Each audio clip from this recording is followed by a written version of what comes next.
ఇంకా రెండవ ఆయన మనకి 7 చిరంజీవుల్లో సప్త చిరంజీవుల్లో రెండవ ఆయన ఎవరయ్యా అంటే మనకు బలిచక్రవర్తి. బలిచక్రవర్తి రాక్షస రాజు.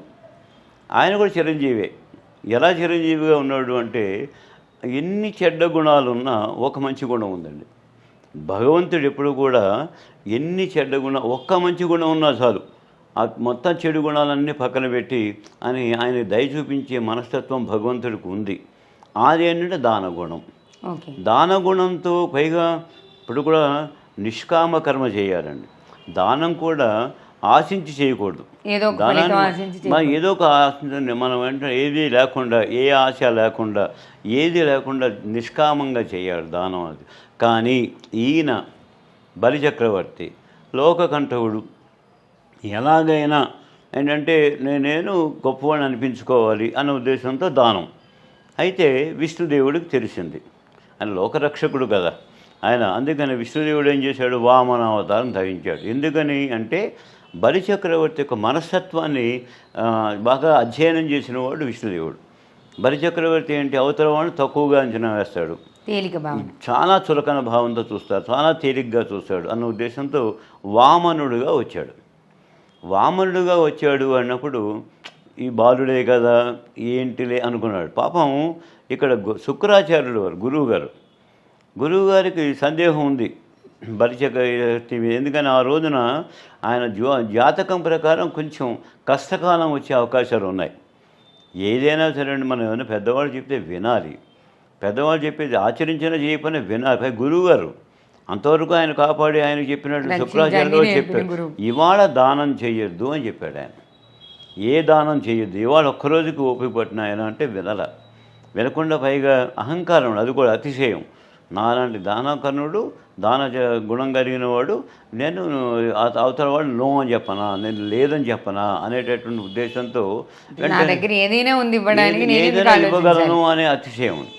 అయితే అక్కడ చూడండి విచిత్రం ఉంటుంది ఆ సన్నివేశంలో తనకు ఛత్రం ధరించాడు, వచ్చాడు.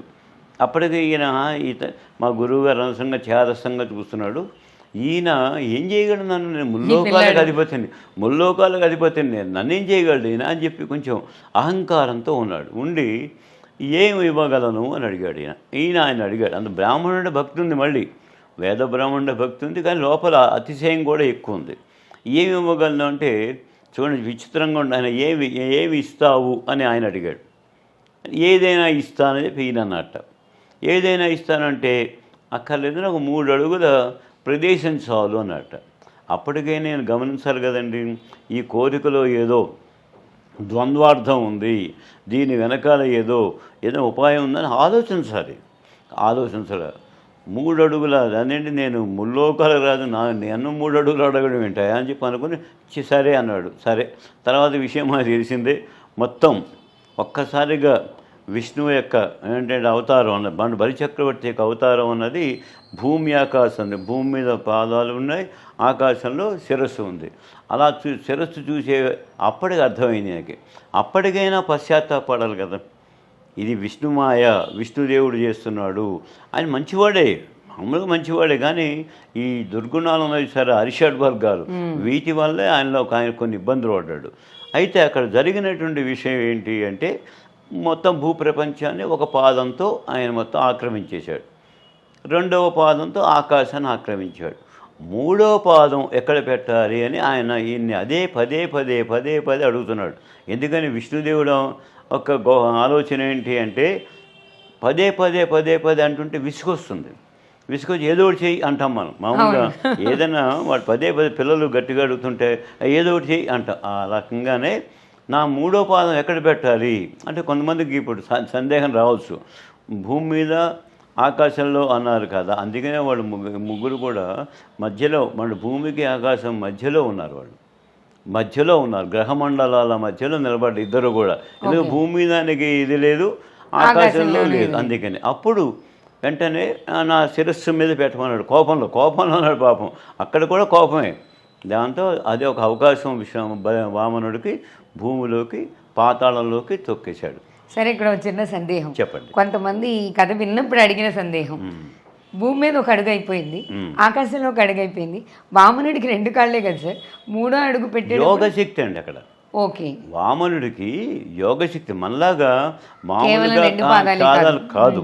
యోగా ఉన్నవాళ్ళని చూడండి, కొంతమంది మహానుభావులు గాల్లో తేలుతారు వాళ్ళు.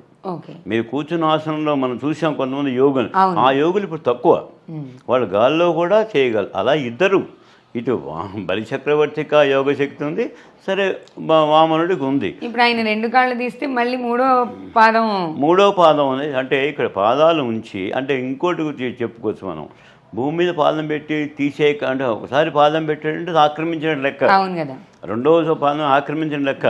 ఆ రకంగా కూడా ఇద్దరు, ఇతను 3వ పాదంగా, అంటే 3వ పాదం మనిషి 3 పాదాలు ఉంటాయని కాదు, 2 పాదాలు పూర్తయి 3వ అవకాశంగా అలా ఉన్నారు అని అంటారు.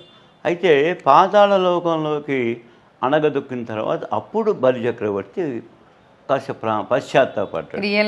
అప్పుడు రియలైజ్ అయ్యాడు.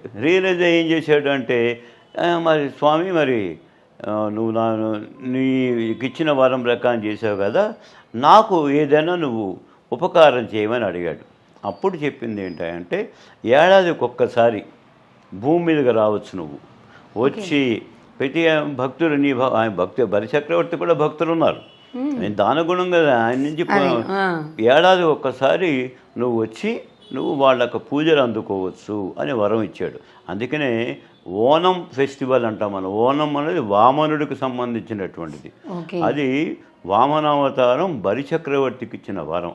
ఆ రకంగా బలి చక్రవర్తి మనకి చిరంజీవిగా ఉన్నాడు. ఈ ఓనం ఫెస్టివల్ కేరళ వాళ్ళు చేస్తారండి. ఎక్కువ వామనుడే బలి చక్రవర్తి. వాళ్ళకి అది కథ కూడా ఉంది, వాళ్ళ గ్రంథాల్లో కూడా, వాళ్ళ ఆచారాల్లో కూడా వామనుడిని తలుచుకుంటారు. బలి చక్రవర్తి పూజలు చేస్తారు. బలి చక్రవర్తి నైవేద్యాలు పెడతారు కూడా. అది మరి మామూలుగా బలి అంటే నైవేద్యం, అంతే కదండి, నైవేద్యాలు పెట్టుకుంటారు. బలి చక్రవర్తి అనేది పేరు. ఆ రకంగా చిరంజీవిగా ఆయన మనకి దర్శనం ఇస్తారు మనకి. అది రెండవ మనకి చిరంజీవి. అక్కడ కూడా ఆయన బతికున్నాడా అని కాదు, మళ్ళీ ఆయనకు ఉండేటటువంటి దానగుణం ఉండాలి, ఆయనకు ఉండే అహంకారం ఉండకూడదు, అవతల వ్యక్తిని తక్కువగా చూడకూడదు. ఈ లక్షణాలు మనకు సర్వత్రా ఉన్నాయి కాబట్టి అన్ని యుగాల్లోనే కనబడతాయి. ఈ రకంగా చిరంజీవిత్వం అనేది మనం ఆ రకంగా తీసుకోవాల్సి వస్తుంది.